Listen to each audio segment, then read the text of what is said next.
ॐ नमो अरिहन्ताणं ॐ नमो सिरिसिद्धाणं ॐ नमो आयर्याणं ॐ नमो वैझायाणं नमो लोय सब साहुनं एसो पंच नमोकारो एसो पंच नमोकारो सब पावे पनासनो मंगलानं च संवेसिं पड़िममहावै मंगलं मंगलानं च संवेसिं पड़िममहावै मंगलम्। जिस देश में जिस भेष में जिस परिवेश में रहूं, नमो अरिहंत नमो अरिहंत नमो अरिहंत कहूँ। जिस शान से जिस नाम से जिस जान में रहूं, नमो अरिहंत नमो अरिहंत नमो अरिहंत कहूँ। जिस प्यार से जिस ख्वार से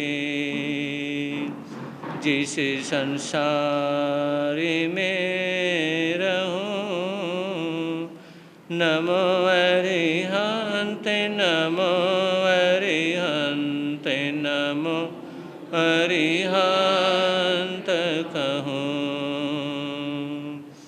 जिस ध्यान से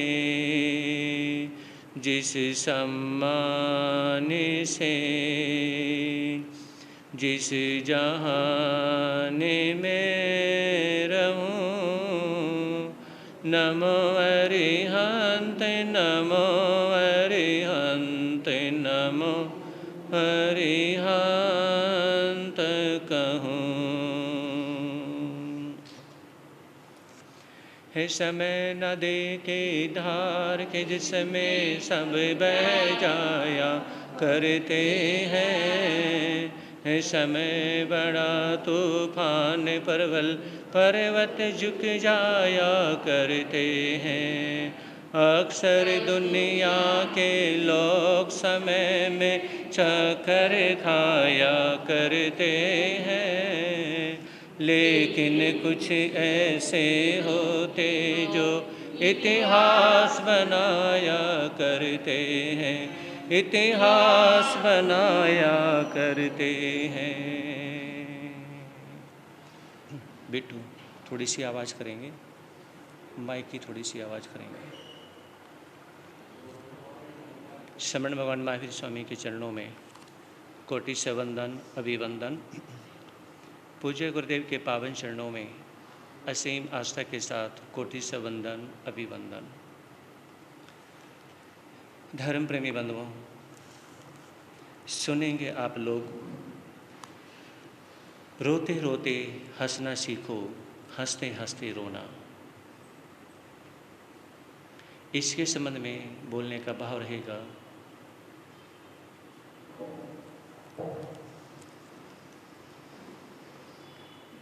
इंसान सारी जिंदगी रोने में ही निकाल देता है।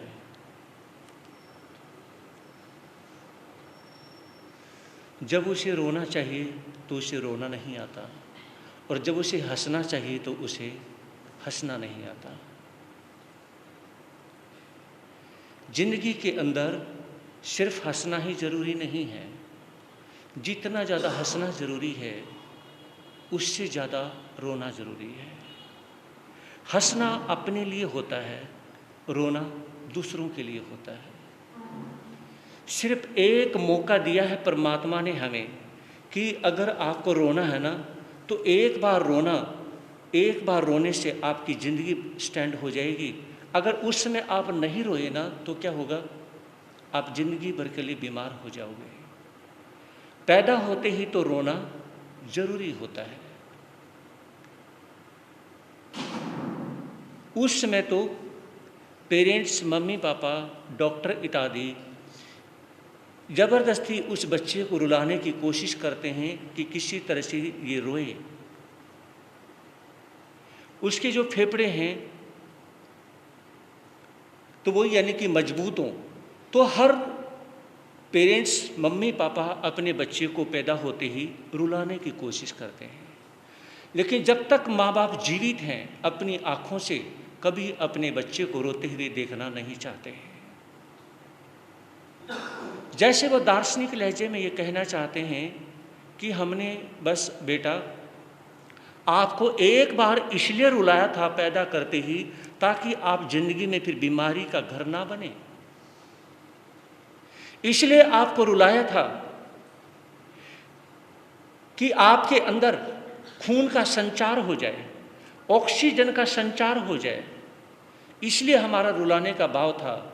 लेकिन उसके बाद वो कभी रोते हुए देखना पसंद नहीं करते हैं।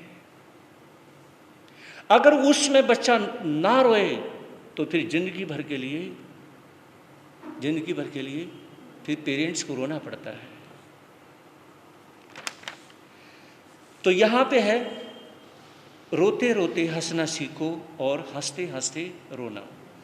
आपके अंदर ये विचार आएगा रोते रोते हमने हंसना सीखना है, ये तो अच्छी बात है, लेकिन हंसते हंसते रोना सीखना है, ये तो शायद बात गले नहीं उतरी होगी, है ना।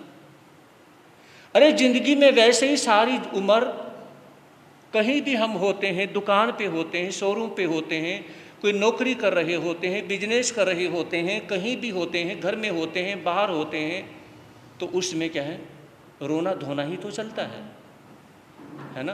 क्या चलता है, रोना धोना ही चलता है, सिर को पकड़ना ही चलता है। सिर पकड़ के टेंशन में बैठे रहते हैं, यही तो रहता है। और फिर यानी कि महाराज जी भी ये कह रहे हैं कि हंसते हंसते रोना सीखना है। क्रेमी भंते के पाठ में आता है, आप लोगों ने कभी क्रेमी भंते का पाठ पढ़ा हो, जो समाई करने के लिए है, तो उसमें आता है निंदामी, निंदा करता हूँ। एक श्रावक, एक गृहस्थी क्या है, एक संत के पास में जाते हैं और कहने लगे कि महाराज जी आप तो ये कहते हैं कि किसी की निंदा नहीं करनी चाहिए, लेकिन भगवान महावीर ने तो निंदा करने की बात कही है, तो अगर मैं निंदा कर लेता हूँ तो इसमें बुराई क्या है ना। कहा कि भगवान महावीर तो ये कहते कि निंदा करनी चाहिए, लेकिन आप ये कहते कि निंदा नहीं करनी चाहिए। तो उस गुरु ने पूछा कि निंदा करने की जो बात कही है उस भगवान ने कहाँ पे कही है। कहा कि जी क्रेमी भंते के पाठ में कही है, जिसमें एक श्रावक श्राविका क्या करते हैं, जब सामायिक लेते हैं तो उसमें क्या है, वो पाठ पढ़ते हैं। किस किस को याद है ये पाठ, क्रेमी भंते का पाठ किस किस को याद है? याद है आप में से किसी को याद है? सामायिक पूरी तरह से किस ढंग से करनी चाहिए, यहाँ तक मैं एक बात कहूँ, शायद ही किसी को तिखुतों का पाठ विधि से पढ़ना आता होगा। समझ रहे हैं बात को? ऐसा कोई नहीं मिलेगा जिसको तिखुतों का पाठ विधि से पढ़ना आता होगा। अगर किसी को पढ़ना आता हो तो बताएं। इसलिए यही मेरा उद्देश्य है कि आप आएं, आधा घंटा कुछ सीखें, शास्त्र सीखें, पास में बैठ के शास्त्र पढ़ना सीखें, समाई करना सीखें। जैसे मंदिर में, शिव मंदिर में, राम मंदिर में, हनुमान मंदिर में, शेरावाली मंदिर में, या अपने दिगंबर जैन मंदिर में जब जाते हैं तो क्या होता है, पूजा पाठ करने की क्या होती है, विधि होती है। हमारे यहाँ पर भी पूजा पाठ होती है। कहाँ? स्थानकवासी परंपरा में। हम स्थानकवासी परंपरा में हैं, तो हमारे यहाँ पे जो परंपरा है ना, तो यहाँ पर पूजा पाठ सामायिक करना, जाप करना है ना। लेकिन यहाँ पे सामायिक करने की, जाप करने की जो विधि है वो कहाँ से शुरू होती है? तिखुतों के पाठ से। और वो विधि से किसी को पढ़ना नहीं आता। आप मुझे कल दिन में बता देना कि तिखुतों के पाठ के पढ़ने की विधि क्या है, कोई भी भाई बहन बताए, आप बता नहीं पाएंगे, है ना, बता नहीं पाएंगे, ये गारंटी देता हूँ मैं। तिखुतों का पाठ आप पढ़ के दिखा ही नहीं सकते कि वो कैसे पढ़ना चाहिए। सिर्फ आपको याद हो सकता है, लेकिन आपको पढ़ना आ जाए ये नहीं हो सकता। समझ रहे? अगर कोई आता हो तो मैं यानी कि उसको एक कोई ना कोई एक सिर्फ इसलिए एक खुशी होगी, मुझे खुशी होगी, धार्मिक उपकरण भी उसे दिया जाएगा, चाहे कोई माला इत्यादि कुछ, वो धार्मिक उपकरण, ताकि वो सामायिक लिए उसे यूज करें। तो कोई भी भाई बहन कल सवेरे दिन निकलते ही प्रार्थना के समय मुझे बता सकता है कि वो पढ़ना कैसे चाहिए। तो उसने कहा कि जब निंदा करने की बात मेरे महावीर ने बोल दी तो मैं निंदा क्यों नहीं कर सकता, जब भगवान ने बोल दिया तो गुरु ने कहा, बेटा जो निंदा करने की बात कही है ना, निंदामी, निंदा करता हूं, वो निंदा करने की बात अपनी कही है, ना कि दूसरे की। किसकी कही है? अपनी निंदा करने की बात कही है कि निंदा करो, जी भर के करो। अगर तुम अपने कर्म काटना चाहते हो तो ज्यादा से ज्यादा निंदा करो, लेकिन किसकी करो? अपनी करो। अगर तुम परमात्मा बनना चाहते हो, अगर परमात्मा के पद को हासिल करना चाहते हो तो ज्यादा से ज्यादा निंदा करो। निर्जरा करने के लिए निंदा करनी जरूरी है। क्या समझी? सामायिक इतनी जरूरी नहीं है। मेरी बात समझ आ रही है? सामायिक से ज्यादा जरूरी क्या है? निंदा करनी जरूरी है। अगर निंदा करनी आ गई और अपनी निंदा, जो व्यक्ति अपनी निंदा करता है, अब बात आती है किसके सामने करे अपनी निंदा? अपनी निंदा किसके सामने करें? या तो परमात्मा को याद करके आप अकेले में कर लें, ठीक है, फर्स्ट टाइम। सेकंड टाइम अगर आपने निंदा करनी है तो आप गुरु के सामने करें कि गुरुदेव मेरे अंदर ये बुराइयां हैं, मैं इनको सुधारना चाहता हूं, मुझे क्या करना चाहिए, इनको सुधारने के लिए किस प्रकार से करना चाहिए। बहुत बड़ी बात है। देखिए, एक एक इंच की जरा सी अगर आपके पिताजी ने आपको हिस्सा नहीं दिया, एक बेटे को दे दिया और दूसरे को हिस्सा बिल्कुल भी ना दिया, तो आपका मुंह कैसे बन जाएगा? जैसे एक बच्चे को चॉकलेट दे दो और दूसरे बच्चे को टॉफी दे दो, तो कैसा मुंह बनता है? ये बातें मैं आपको बता रहा हूं, सीखनी है ये। तो उस समय क्या है, ये विचार करना है कि हमारा मुंह कैसा बन जाता है। मेरे पिता ने मेरे एक भाई को दे दिया, क्या मुझे नहीं देना चाहिए था?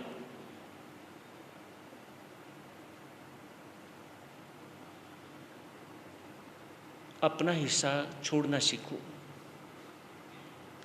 पंचतंत्र ग्रंथ में एक बात कही है, अगर आप रोते रोते हंसना चाहते हो तो अपना हिस्सा छोड़ना सीखो।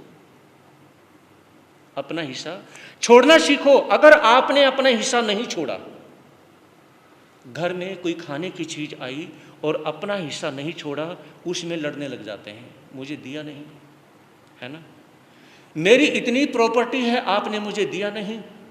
अगर आप अपनी जिंदगी में अपने दुखों की वजह से, अपने पाप कर्म उदय की वजह से, है ना, पिछले जन्म में जो भी कुछ हुआ था, पाप कर्म जो हमसे किया गया और इस जन्म में वो उदय में आ रहा है, तो हम परेशान हैं, दुखी हैं, बहुत सारी परेशानियां जिंदगी के अंदर हैं। अगर रोते रोते हंसना चाहते हो तो क्या करो? अपना हिस्सा छोड़ना सीखो। अपना हिस्सा छोड़ना सीखो। उन साधु साधियों को देखा करो जिन साधु साधियों ने अनमैरिड अवस्था में परमात्मा के मार्ग पे चलना शुरू कर दिया है। उन छोटे छोटे उम्र के साधु साधियों को देखा करो जिन्होंने अपने हिस्सा छोड़ दिया है, अपना घर परिवार छोड़ दिया है, अपनी जमीन जायदाद छोड़ करके उन्होंने कोई मतलब नहीं है, मेरा हिस्सा मेरा नहीं है, वो मेरे भाई का है, तुम करो जो करना वो करो, ना करना मत करो। क्या समझे जी? तो इससे क्या होगा, आप रोते रोते हंसना सीख जाओगे, रोते रोते हंसना सीख जाओगे। याद रखें, ये जो बातें हैं हमारी जो माइंड से रिलेटेड है, हमें स्टैंड करने वाली हैं, अगर ये बातें आपके दिमाग में नहीं आती तो आप हंसते हंसते रोना शुरू कर दोगे। आप हंस रहे हैं फ्रेंड के साथ, गुरुओं के पास बैठ के हंस रहे हैं, साधु साध्वी हैं, 5-7 भाई बहनें बैठे हुए हैं और आप हंस रहे, बहुत खुश हैं, और कोई बात चल पड़ी हिस्सा बांटने की, तो उसमें आपका छोटा सा मुंह हो जाएगा, मुझे भी हिस्सा नहीं मिला, मेरे पिता ने भी मुझे हिस्सा नहीं दिया, है ना, मेरे बड़े भाई ने मेरा हिस्सा मार दिया, या मेरे छोटे भाई को मेरे मम्मी पापा ने उनसे ज़्यादा प्यार किया, छोटे से प्यार ज़्यादा होता है तो सारा हिस्सा उसको मिल गया, मुझे कुछ नहीं दिया। जैसे बात चली, या तो आप गुरु के चरणों में बैठ करके हंस रहे थे और क्या आप सैड हो गए, नेगेटिव हो गए, परेशान हो गए, बस इतनी सी बात पे परेशान हो गए।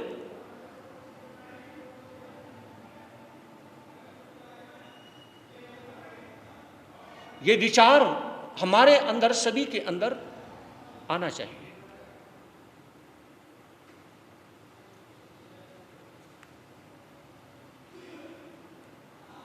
एक बार की बात है, मैं जब 6th क्लास में पढ़ता था, 6th क्लास की बात, तो मेरी पेंसिल ज्योमेट्री बॉक्स में से एक बच्चे ने वो चीज़ ले ली, तो वो ड्राइंग जब बनाने लग जाता है और टीचर आते हैं, मैंने कहा कि मुझे भी तो ड्राइंग बनानी है, उसने कहा कि आपका होमवर्क पूरा हो रखा है तो मुझे अपना होमवर्क करना है। मैंने कहा होमवर्क करने के लिए 10 मिनट में होमवर्क नहीं होगा, और टीचर आते हैं, वो सबके पास में देखते हैं कि आपके पास पेंसिल है या नहीं है, और किसी के पास यहाँ से छोटी पेंसिल होती ना तो उसको तड़ाक से 2-4 थप्पड़ चांटे पड़ जाते थे कि यहाँ से छोटी पेंसिल नहीं, यहाँ से ऊपर निकली भी पेंसिल है तो ठीक है,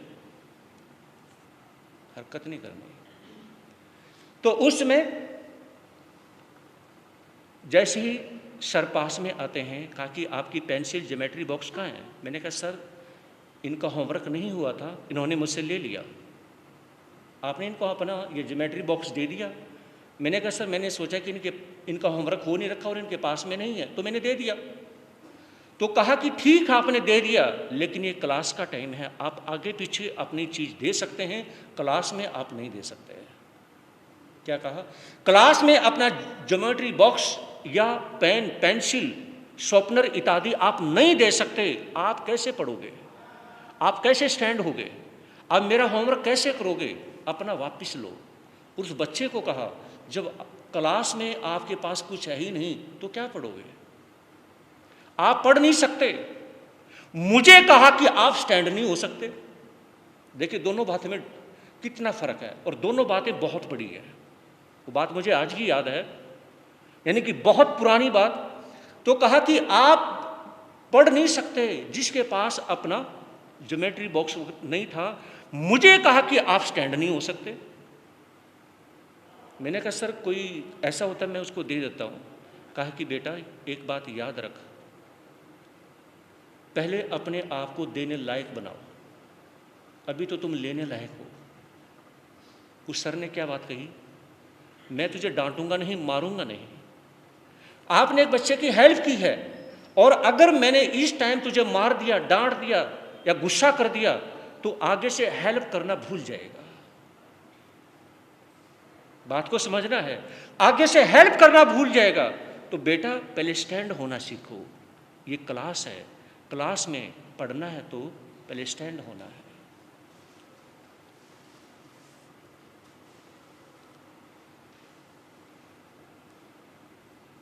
तो रोते रोते हंसना सीखो, सकारात्मक सोचना। सकारात्मक सोचने से भी है, बी पॉजिटिव। अगर आप बी पॉजिटिव सोचते हैं, सकारात्मक सोचते हैं, देखिए कई बार ऐसे प्रसंग आते हैं कि आप बहुत अच्छा परफॉर्मेंस कर सकते हैं, आप नहीं कर पाए। आप बहुत कुछ कर सकते हैं, आपको ये लगा मैं जिस सभा में मैं गया हूं उस सभा में जाकर के, और आज मुझे स्पीच देना था और मैं स्पीच मैंने दिया भी, लेकिन मेरा स्पीच उतना अच्छा नहीं रहा। मैं जिस सभा में गया वहां पर मुझे एक विशेष पहचान बनानी थी, लेकिन मैं पहचान नहीं बना पाया। तो उसमें सैड मत हो, आगे के लिए अपना रास्ता साफ करें, सकारात्मक सोचें, बी पॉजिटिव सोचें। अगर आप पॉजिटिव सोच नहीं सकते हैं तो फिर आप कभी कर भी नहीं सकते। क्या समझे? आप कभी कर भी नहीं सकते हैं। तो सबसे बड़ी बात, अगर आपने एक बात पे, एक चीज पे आपने क्या करना सीख लिया, अगर आपने एक बात पे नेगेटिव होना सीख लिया, नकारात्मक होना सीख लिया, तो फिर वो आपकी हैबिट में ऐड हो जाएगा। मेरे महावीर ये कहते हैं, अब आपको ठाणाक सूत्र में लेके जाना चाहूँगा। वो भगवान महावीर 24वें तीर्थंकर कहते हैं ठाणाक सूत्र के माध्यम से कि पेरेंट्स को, बहुत बड़ी बात है सुनने की, पेरेंट्स को कभी भी अपने बच्चों को फोर्स, ब्लैकमेल नहीं करना चाहिए। क्या करने के लिए? धर्म ध्यान करने के लिए। क्या करने के लिए? गुरुओं के दर्शन करने के लिए। क्या करने के लिए? सामायिक समर करने के लिए नहीं करना चाहिए। हाँ, एक काम हर पेरेंट्स को करना चाहिए, वो ये कि उनकी रुचि बनाएं, उनका इंटरेस्ट बनाएं कि बेटा आपने गुरुदेव के पास जाके नियम नहीं लेना, कसम नहीं खानी, बस सिर्फ चलना है। आपने सामायिक करने हैं तो कर लेना, नहीं तो मत करना। बेटा कुछ भी मत करना, स्थानक में जाकर के, गुरुओं के पास जाके अगर तेरा कुछ करने का मन नहीं है तो बेटा मत करना, लेकिन चलना जरूर है। तो मेरा अच्छा बेटा है ना, लाडला बेटा है, बस चलना है, क्योंकि मैंने गुरुदेव को बोला है कि मेरा बेटा बहुत अच्छा है, मेरे बच्चे बहुत अच्छे हैं, है ना। तो उसमें आप ये कहेंगे कि मैंने अब गुरुदेव को बोला है कि मेरे बच्चे बहुत अच्छे हैं, भले ही वो अच्छे नहीं हैं। अब यहाँ पे आप क्या कहेंगे? यहाँ पे क्या हुआ? झूठ हो गया।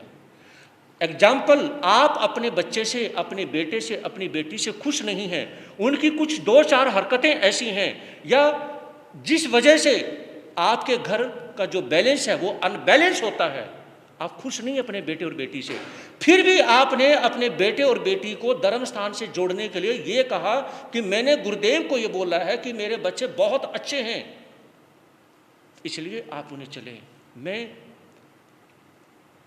आपको गुरुओं के दर्शन इसलिए कराना चाहता हूं ताकि गुरुदेव देखें कि मेरे बच्चे कितने अच्छे हैं। अब ये बात तो आपकी नज़रों में, आपके नेचर के अकॉर्डिंग, आपके माइंड के अकॉर्डिंग ये बात झूठी हो गई, क्योंकि आप मानते हैं कि मेरे बच्चे इतने अच्छे नहीं हैं। अब देखिए, अब बात आती है पंचतंत्र ग्रंथ की। उसमें जितनी भी कहानियां हैं वैसे तो सारी की सारी झूठी हैं। मेरी बात समझ आ रही है? उसमें जितनी भी कहानियां हैं, शेर ने चीते को ये बोला, चीते ने भेड़िए को ये बोला, है ना, उसमें इस टाइप की कहानियां दी गई हैं, लेकिन वो कहानी बहुत गहरी हैं, बहुत अच्छी हैं, शिक्षाप्रद कहानी है वो। अब देखिए, क्या शेर एक चीते को कुछ बोलेगा? क्या एक शेर किसी भेड़िए को कुछ बोलेगा?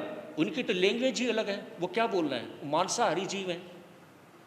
लेकिन फिर भी एक क्या है, सिखाने के लिए क्या है, जो कहानियां बनाई गई हैं, कहानी अच्छी हो, शिक्षाप्रद हो, भले ही वो झूठी हो। क्या समझ रहे हो? हाँ जी, कहानी भले ही झूठी हो लेकिन वो अच्छी हो, शिक्षाप्रद कहानी हो, सामाजिक कहानी हो, पारिवारिक कहानी हो, वो भक्ति से रिलेटेड कहानी हो, है ना, वो देश के प्रति समर्पित कहानी हो, वो कहानी अच्छी हो, उसमें अच्छी बातें दी गई हो, भले ही वो घटित हुआ हो या घटित नहीं हुआ हो। तो पंचतंत्र के अंदर जो सैकड़ों कहानियां हैं वो घटित नहीं हुई तो भी क्या है, वो हमें शिक्षा देती है,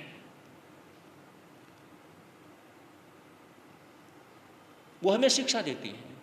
तो यहां पर जो कहने का मतलब है कि सकारात्मक, बी पॉजिटिव अपने आप को बनाए।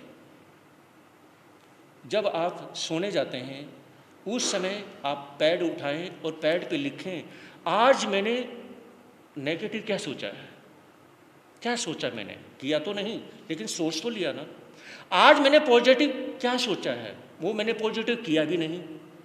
जो मैंने आज नेगेटिव सोचा और जो मैंने पॉजिटिव सोचा, ना तो मैंने नेगेटिव किया और ना मैंने पॉजिटिव किया, सिर्फ अपनी दुकान पे जाके अपना बिजनेस, अपना काम किया, लेकिन उससे अलग जो नेगेटिव बातें आई हैं वो मैंने नहीं की। उससे अलग जो पॉजिटिव बातें आई हैं, चाहे वो धर्म से रिलेटेड हैं, चाहे गुरुओं के दर्शन करने से रिलेटेड हैं, या कोई पुण्य करने से रिलेटेड हैं, या गौशाला में चारा डालने से रिलेटेड हैं, है ना, वो भी मैंने नहीं की। अब विचार करें कि जो मैंने नेगेटिव मेरे मन में आई उसके पीछे रीजन क्या है, जो पॉजिटिव मेरे दिमाग में जो बात आई है उसके पीछे रीजन क्या है, ये खुद से पूछें। ये पूछने का मतलब है ये बातें आपको संत बनाती हैं। हाँ जी, क्या सोच रहे हो, ये बातें आपको संत बनाती हैं, मतलब आपके अंदर साधुता लेके आती हैं, मतलब आपको सज्जन पुरुष बनाती हैं। ये जो लेखा जोखा है ना, ये जो जिंदगी का जो गणित है, जो जिंदगी का जो मैथ है, ये जो मैथ है यही हमें स्टेप बाय स्टेप हमें ऊंचा उठाता है कि आज जो नेगेटिव आई, जो भावना मेरे अंदर आई, किसके लिए आई, क्यों आई, उसके पीछे रीजन क्या है। उस व्यक्ति ने तो मुझे कुछ भी ना कहा, उसने तो मुझे कुछ कहा ही नहीं, जो मेरे अंदर नेगेटिव भावना आ गई। जो दूसरा व्यक्ति है उसके प्रति मेरे अंदर पॉजिटिव भावना आ गई, जबकि उसने मेरा कोई भला नहीं किया। है जी, उसके प्रति जो पॉजिटिव भावना आई है, जबकि उसने मेरा कोई अलग से मेरा कोई भला नहीं किया, फिर भी मेरे अंदर पॉजिटिव भावना आई। तो ये क्या है, रोते रोते हंसना सीखो। अगर आप रोते रोते हंसना सीखना चाहते हो तो इस बात पर आपको फोकस करना पड़ेगा। नंबर 2 बात आती है,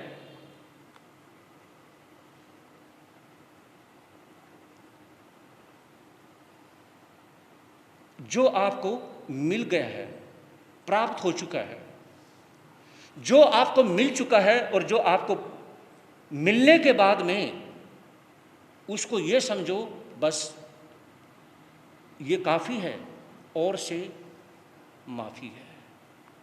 क्या समझे, जो आपको मिल गया है उसके बारे में क्या सोचना है, जो मुझे मिल गया है ये काफ़ी है और से माफ़ी है। हाथ जोड़ लें, मुझे और अब नहीं चाहिए। क्यों नहीं चाहिए, क्योंकि मेरे मांगने से मिलेगा नहीं। समझ रहे हो, मेरे मांगने से मिलेगा नहीं। फिर दूसरी बात ये विचार करें कि जो मुझे मिला है, अभी आपके पास में अल्टो गाड़ी है या आपके पास में जो भी है वैगनार है, कोई भी गाड़ी है, तो ये विचार करें मैं इसी गाड़ी के काबिल हूं, इसलिए भगवान ने मुझे यही गाड़ी दिलवा दी। मैं कौन सी गाड़ी के काबिल हूं, इसी अल्टो गाड़ी के काबिल हूं। मैं होंडा सिटी या मर्सिडीज गाड़ी के मैं काबिल ही नहीं हूं, मैं उसके काबिल नहीं हूं। अभी मैं काबिल इस गाड़ी के हूं और मैं चाहता हूं मुझे मेरे पास मर्सिडीज, ऑडी ये गाड़ी आ जाए, तो वो कैसे आएंगी, वो तो नहीं आ सकती। इसका मतलब जो मिल गया है उससे संतोष करना सीखें, फिर क्या होगा, आप रोते रोते हंसना सीख जाओगे। तो ये कहा कि अगर आप जो आपको मिल चुका है, मिलने के बाद यानी कि जो आपको प्राप्त है, प्राप्त जो मिल चुका है उसको ही पर्याप्त समझ लो। पर्याप्त से भी प्राय कि बस ये बहुत हो चुका है। अब मैं आपको आयुर्वेदिक की लैंग्वेज में बात करना चाहूँगा। आयुर्वेद क्या कहता है, बहुत गजब की बात कहता है आयुर्वेद। जो आयुर्वेदिक जो मेडिसिन है ना, आयुर्वेदिक हमें इतनी गजब की बात कहता है। तो आयुर्वेद ने ये कहा कि कोई भी इंसान जब खाना खाता है ना, जब खाना खाता है, जब ठीक 80-90% उसका पेट भर जाता है ना, तो उसको एक हल्की सी अडकार आती है, हल्की सी अडकार आती है कि आपका 80-85% पेट भर चुका है, अब आप थोड़ा सा सांस लेने के लिए भी जगह छोड़ दो, थोड़ा पानी पीने के लिए भी जगह छोड़ लो। तो उसमें हमारी बॉडी जो नेचुरल है, जो आयुर्वेदिक बताती है कि उसमें अडकार आती है कि बस अब मत करो, लेकिन वो इंसान टेस्ट के चक्कर में खा रहा है। अब सेकंड टाइम फिर कहें पेट 100% भर जाता है, तो दूसरी अडकार आती है कि अब फुल हो चुका है, अब और मत खाइए। आपका पेट फुल हो चुका है, अभी भी कहें एडजस्ट किया जा सकता है। अगर आपको सांस लेना पड़ा, किसी चीज की आवश्यकता हुई, तो पेट कहता है, आयुर्वेद कहता है कि हम उससे एडजस्ट कर लेंगे। थोड़ी बहुत जरूरत पड़ेगी तो हो जाएगी, जैसे मर्जी, हालांकि जोर तो पड़ेगा लेकिन एडजस्ट हो जाएगा। लेकिन वो बंदा नहीं मानता। उसके बाद में टेस्ट भी, यानी कि उस टेस्ट की वजह से वो व्यक्ति और खाता है। फिर तीसरी अडकार आती है कि अब रेड बत्ती जल चुकी है और मत खाइए। लेकिन बहुत से ऐसे भगवान होते हैं, ऐसे भाग्यशाली इंसान होते हैं जो रेड बत्ती जलने के बाद भी फिर खा लेते हैं, है ना, फिर खा लेते हैं। और ऐसे लोग हंसते हंसते रोना सीख जाते हैं। कैसे? एक बार एक पंडित जी किसी के यहाँ पर जाते हैं, आगे श्राद्ध आने वाले हैं, तो उसमें जब वो जाते हैं तो जाने के बाद में अब उनके जो पितर थे वो बहुत सारे थे, बहुत सारे थे। अब पंडित जी ने क्या किया कि दो तीन पूरी खा ली, थोड़ी सी खीर खा ली कि हो सकता है किसी और के भी जाना पड़ जाए। तो जैसे उठ के चलने लगा तो उसने सोचा कि ये पंडित तो हमारी क्या नहीं पितरों को भूखा मारेगा। उसने कहा कि आप एक काम करें, 2-4 पूड़ी और खा लो, हमारे तो इतने 10-12 पितर हैं, उनका कैसे काम चलेगा। कहा कि मैं तो और नहीं खा सकता। कहा कि हर पूड़ी पे जितनी पूड़ी खाओगे ना उतना ही मैं 100 का नोट दूंगा। कहा कि कोई बात नहीं है, तो आपकी श्रद्धा भावना समझनी पड़ेगी। अब उसने 4-5 पूरी और लगा दी, अब चलने लगा। उसने सोचा कि मेरे पितर तो अभी भी अधूरे रह गए। तो ये विचार करके उसने क्या किया कि एक पूड़ी खाओगे तो एक पूड़ी के साथ में 500 रुपये में दे दूंगा। उन्हें सोचा क्या फर्क पड़ता है, 1-2 और खा ले, तेरी तो वैसे भी डाइट तो हैवी है ही ना, डाइट तो हैवी है ही, तो 2-3 और स्पेट दी। अब जैसे उठ के चलने लगा, उन्हें सोचा कि पितर तो 14-15 इतने तो हैं ही शायद, तो कोई बात नहीं, अभी तो अधूरे रह ही गए। तो कहा कि आप एक काम करें, अगर 5-7 पूरी और लगा लेते हैं तो मैं एक पूरी के साथ 2000 रुपये का नोट दे दूंगा। तो कोई नहीं, क्या फ़र्क पड़ता है, आप 5-7 पूरी और ले आओ। अब उसने वो 5-7 पूरी खाई और वो खाने के बाद में वो क्या हुआ, पंडित जी वो लंबे लेट गए, उनको सांस लेना मुश्किल हो रहा है। अब वो क्या है, सांस नहीं ले पा रहे हैं। तो हुआ क्या, अब वो सारे के सारे जो घर वाले थे वो परेशान हो जाते हैं। अगर पंडित की घर में अगर डेथ हो गई ना तो ब्रह्म हत्या का दोष लगेगा। ये और समस्या खड़ी हो गई। एक तो हम तो पितर मना रहे हैं, ऊपर से आंगन के अंदर ये यानी कि पंडित लेट गया, बस चूड़ी टांग करके पड़ा है वो। अब उसको उठाएं तो उठाएं कैसे, पहले वैसे भारी भरकम था, 90 के आसपास का उसका वेट है। तो उसमें यानी कि सेठ जी ने कहा अपने बेटों को कि जल्दी भागो, बस इसके लड़कों को बोलो जा करके कि किसी तरह से उठा के लेके जाएं, नहीं तो मैं तो पाप का भागी हो जाऊंगा। अब बेटों को बुलाया और सेठ जी के लड़के भी लगते हैं, उसको क्या है घर पहुंचा दिया, किसी तरह से बिठा करके रिक्शा में किसी तरह से घर पे पहुंचा दिया। और पहुंचाने के बाद में अब पत्नी कहती है, पतिदेव लगता है कि आज कुछ ज़्यादा खा लिया है, आप एक काम करो, थोड़ा सा चूर्ण ले लो, कायम चूर्ण, है ना, थोड़ा सा कायम चूर्ण ले लो। अब जैसे ही वो चूर्ण लेके आती है, पंडित जी को गुस्सा आता है। कहा कि मेरी आंखों के सामने से चली जाओ। अगर चूर्ण खाने की जगह होती तो 2-3 पूड़ी और नहीं खा लेता। बताओ क्या करोगे। मतलब यह है कि हंसते हंसते रोना आ गया। हम कई बार ऐसा कार्य कर जाते हैं कि हमें हंसते हंसते, कहाँ तो हम हंस रहे थे, वो रोना आ जाता है। तो महापुरुष ये कहते हैं कि आपने रोते रोते हंसना है, हंसते हंसते रोना नहीं है। अगर हंसते हंसते रोना है तो फिर दूसरे के लिए रोना है। अपने लिए तो रोते रोते हंसना सीख जाओ और दूसरों के लिए हंसते हंसते रोना सीख जाओ। जिस इंसान को ज्ञान नहीं है, समझ नहीं है, बस वो एक ही बात सीखें। एक बार एक नेता जब सभा में आते हैं तो उसके क्या है, और भी जो 2-4 नेता बैठे हुए थे, उसकी इंसल्ट करवाने के लिए पता क्या कहा? ये कहा कि जो अभी अभी जो नेता आए हैं ना, ये बहुत अच्छे बोलते हैं, अरे ये तो बहुत अच्छे स्पीकर हैं। जब ये बोलते हैं तो लोगों का उठने का मन नहीं करता है। अब वो नेता कभी बोलता ही नहीं था, तो उसमें अब कहने के बाद जबरदस्ती क्या है, उस नेता को खड़ा कर दिया। वो विचार करने लगे, ये फंसा के खड़ा कर दिया। मैंने कभी बोला ही नहीं, मैं तो कभी बोला ही नहीं। तो उसमें क्या है, उस नेता ने एक ही बात कही, देखिए मुझे बोलना तो आता नहीं है, फिर भी क्या है कि जो साथीगण हैं इनकी भावना को रखते हुए मैं एक ही बात कहना चाहूँगा कि दिन में ऐसा कार्य मत करना जिससे आपको रात में नींद ना आए, और रात में ऐसा कार्य मत करना कि दिन में आप अपने दोस्तों से मिलते समय भी आपको शर्म आए। बस राम राम नमस्ते इतना बोलते हैं और बैठ जाते हैं।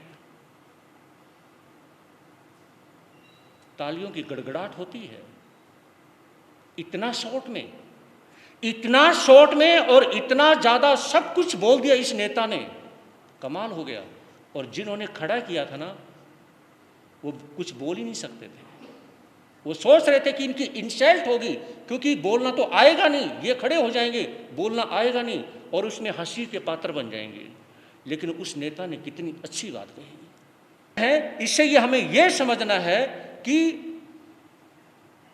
भगवान महावीर ये फरमाते हैं कि जो इंसान दूसरों के लिए रोना सीख जाए और अपने लिए हंसना सीख जाए, वो इंसान बहुत बड़ा इंसान है। इसलिए हमारे तीर्थंकरों ने, हमारे भगवंतों ने, जो हमारे महावीर हैं, हमारे परमात्मा हैं, 24वें तीर्थंकर हैं, उन भगवान ने अपने यहाँ पर 4 तीर्थों की स्थापना की। 4 तीर्थों की स्थापना की। श्रावक, श्राविका, साधु और साध्वी, मतलब साधु, साध्वी, श्रावक और श्राविका, 4 तीर्थों की स्थापना इसलिए की कि श्रावक श्राविका क्या है, वो हंसते हंसते रोते हैं, उनको रोते रोते हंसाना है और दूसरों के लिए हंसते हंसते रोना है। इसलिए संत को पैदा कर दिया। इसलिए गृहस्थी को गृहस्थी भी बना दिया, अच्छा गृहस्थी बना दिया, मतलब सदगृहस्थ बना दिया।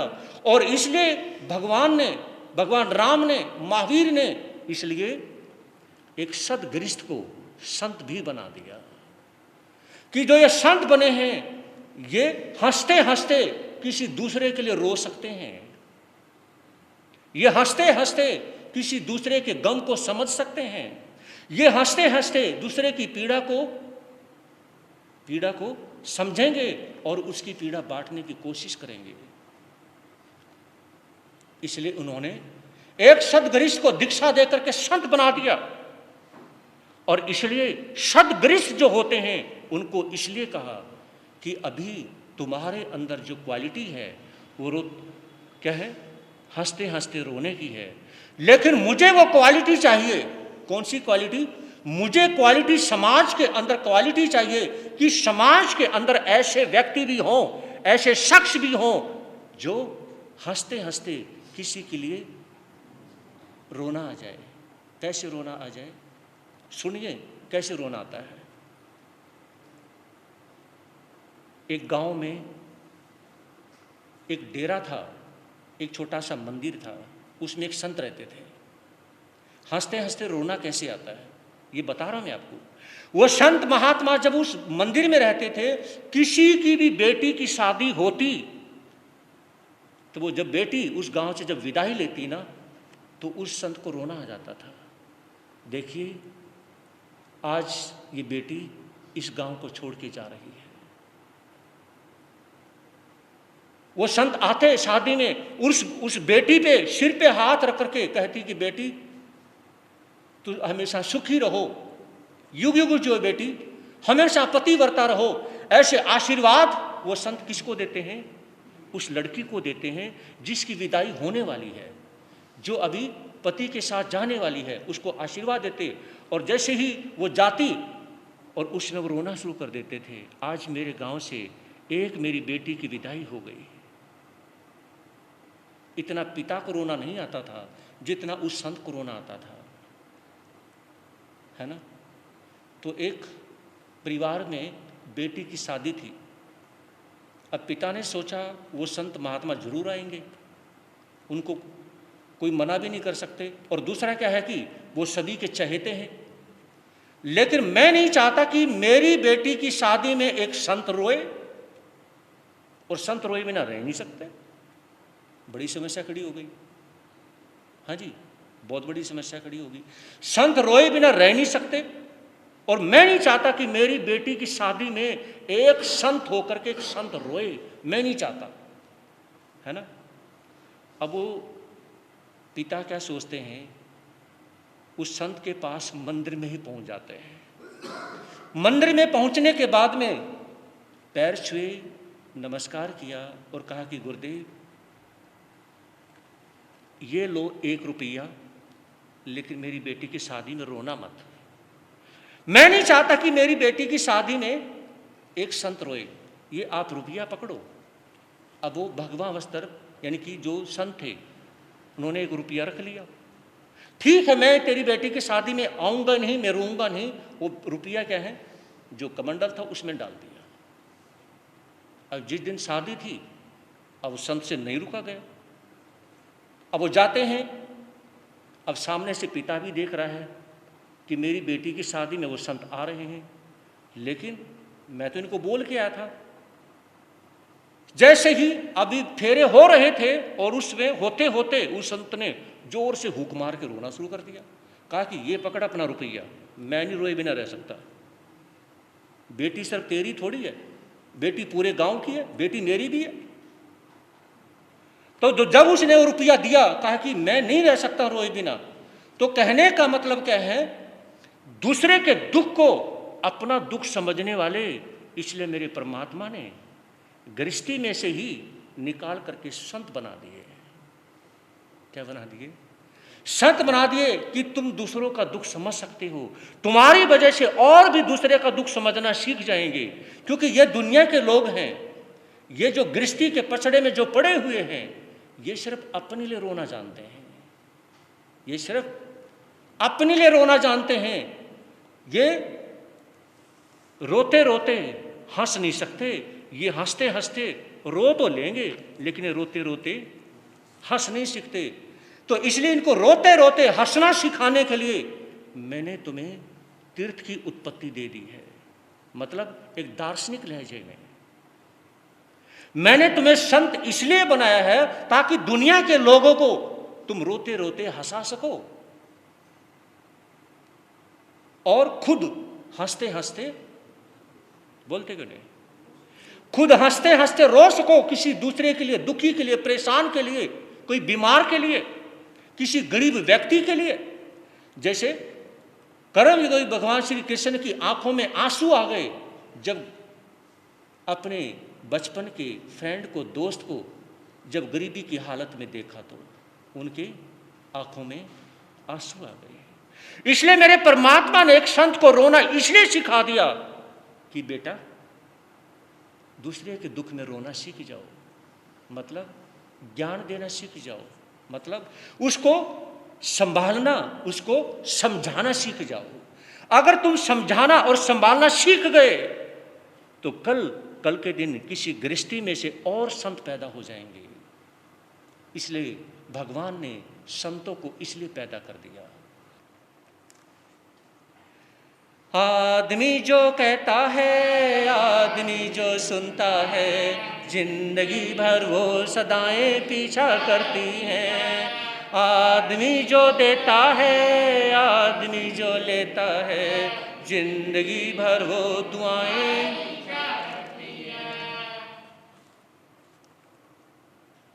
देखिए, सत्य के गीत गाए जा रहे हैं। कहाँ पर? देवलोक में, स्वर्ग में। हम भी सत्य के गीत गाते हैं। जब इंद्रदेव ने कहा जी भर के डांस करो, लेकिन परमात्मा को याद करके करना, जी भर के गीत गाओ, लेकिन सत्य के गीत गाना, उस परमात्मा के गीत गाना। पूजा रोज रचा लो मन में, पूजा रोज रचा लो मन में, सत्य भगवान की। पापी से भी पापियों की जिंदगी हो शान की, पापी से भी पापियों की जिंदगी हो। चाहे कोई कितना ही भी बड़ा पापी हो, उसकी जिंदगी भी अच्छी हो जाए, है ना। ये गीत गा रहे हैं कौन? देवी देवता स्वर्ग में। आगे को बढ़ा के पैर, पीछे को हटाना क्या, सूली हो या फांसी होवे, फिर भी दिल धड़काना क्या। आगे को बढ़ा के पैर, पीछे को हटाना क्या, सूली हो या फांसी होवे, फिर भी दिल धड़काना क्या। प्राण भी दे रक्षा करनी, प्राण भी दे रक्षा करनी, अपनी बुरी जवान की। पापी से भी पापियों की जिंदगी हो शान की, पापी से भी पापियों की जिंदगी हो शान की। सत्य के पुजारी होके फिर भी ललचाना क्या, विश्व की विभूति आगे तेरा हाथ फैलाना क्या। सत्य के पुजारी होके फिर भी ललचाना क्या, विश्व की विभूति आगे तेरा हाथ फैलाना क्या। एकमात्र अभिलाषा है, एकमात्र अभिलाषा है सत्य के वरदान की। पापी से भी पापियों की जिंदगी हो शान की, पापी से भी पापियों की जिंदगी हो। कंठी और मालाओं से गर्दन को तुड़ाना क्या, भूखे प्यासे रह कर ये तपसी कहाना क्या। कंठी और मालाओं से गर्दन को तुड़ाना क्या, भूखे प्यासे रह कर तपसी कहाना क्या। बाहर से है लेना क्या, बाहर से है लेना क्या, यहाँ परख ईमान की। पापी से भी पापियों की जिंदगी हो शान की। पूजा रोज रचा लो मन में, पूजा रोज रचा लो मन में, सत्य भगवान की। पापी से भी पापियों की जिंदगी हो। यहाँ पे ये कहा कि कंठी और मालाएं बहुत से लोग गले में पहन लेते हैं, लेकिन जिंदगी में धर्म नहीं होता, ये यहाँ पे कहा गया है। कंठी मालाएं पहन लेते हैं और बहुत से कहें बड़े बड़े जो फंक्शन इत्यादि होते हैं और बहुत लोगों की मालाएं पहनते हैं, लेकिन वो धर्म नहीं करते हैं। और बहुत लोग ऐसे होते हैं जो क्या करते हैं, भूखे प्यासे रह लेते हैं, लेकिन थोड़ी थोड़ी देर में देखते रहेंगे कि टाइम कब पूरा होगा जब मैं पारणा करूँगा, है ना। एक भाई जिसने गुरुदेव के पास में 28 की हुई थी, तो 28 की हुई थी परिश्रण पर्वों में, तो उसमें जैसी इस तरह से रात का समय था, सो रहे थे, और उस भाई ने आकर के गुरुदेव के क्या पैर हिला के उठा दिया। गुरुदेव कहने लगे भाई बात क्या है, कुछ परेशानी टेंशन? नहीं गुरुदेव, तो कोई दिक्कत हो? कहा कि नहीं जी। टाइम क्या हुआ? कहा कि जी 12 साढ़े 12 का टाइम है। तो फिर उठाया क्यों? कहा कि गुरुदेव एक सपना आया मुझे। कहो तो बता दूं। अरे भोले, जब तूने उठा दिया तो बता भी दे।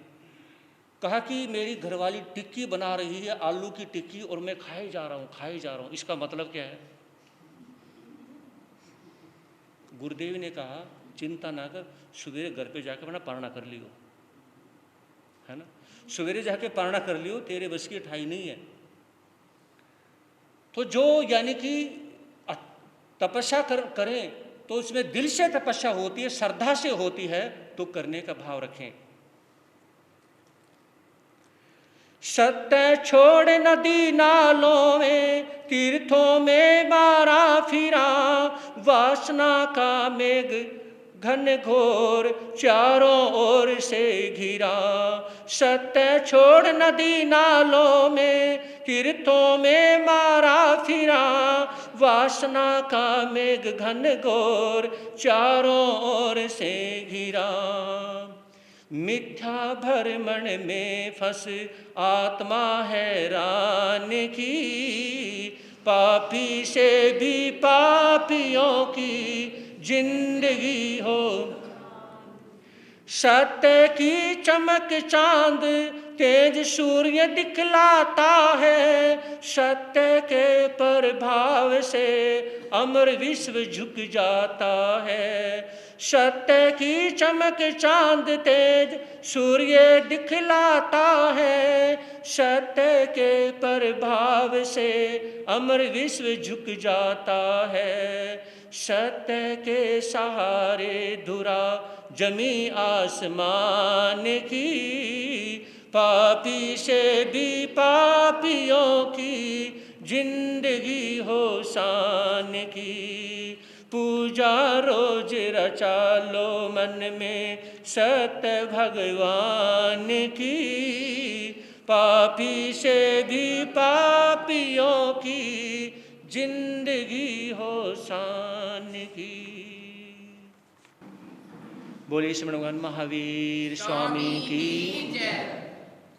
आचार्य भगवान श्री शिव मुनि जी महाराज की जय। ग्राम द्वारक श्री क्रांति मुनि जी महाराज की जय। चमत्कारी बाबा परम सेवा भावी पूज्य गुरुदेव श्री प्रेम सुख जी महाराज की जय। प्रज्ञा में ऋषि पूज्य गुरुदेव श्री उपेंद्र मुनि जी महाराज की जय। श्री चत्तारी मंगलम वृंता मंगलम सिद्धा मंगलम साहु मंगलम केवली प्रणंतोधम मंगलम।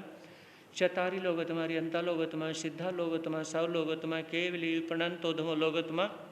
चतारी शरणं पवजामि अरियंते शरणं पवजामि सिद्धे शरणं पवजामि साहु शरणं पवजामि केवली प्रणंतोधमो शरणं पवजामि। अरियंतों का शरणा, सिद्धों का शरणा, साधु का शरणा, धर्म का शरणा। ये चार शरण दुख हरण जगत में, और न शरणा कोई। जो भव प्राणी करे आचरण, उसे अजर अमर पद होगा, उसका सदा ही